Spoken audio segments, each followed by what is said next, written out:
ATM కార్డుతో డబ్బులు తీసుకోవడానికి తెలియదని సాయం అడిగితే అదే కార్డుతో ఉడాయించి నగదు చోరీ చేసిన ఘటన అనంతపురం జిల్లా ఉరవకొండలో చోటు చేసుకుంది. రాయంపల్లికి చెందిన నెట్టికల్లు అనే వ్యక్తి ఉరవకొండ పట్టణంలోని కెనరా బ్యాంక్ ఏటీఎంలో నగదును డ్రా చేసుకోవడానికి వచ్చారు.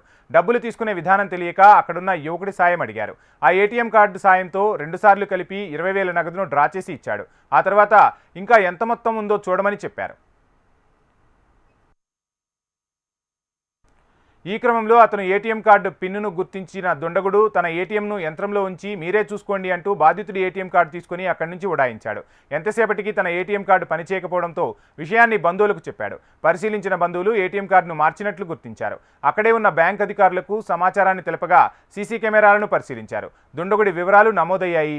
బాధితుడిని ఏటీఎం కార్డుతో దుండగుడు ఉరవకొండ హిరహేల్ ప్రాంతంలో 79,800 రూపాయల నగదును డ్రా చేసినట్లు బ్యాంక్ అధికారులు గుర్తించారు. ఈ విషయంపై ఉరవకొండ పోలీస్ స్టేషన్లో ఫిర్యాదు చేశారు. బ్యాంక్ అధికారులు బాధితుడి ఖాతాను ఫ్రీజ్ చేశారు.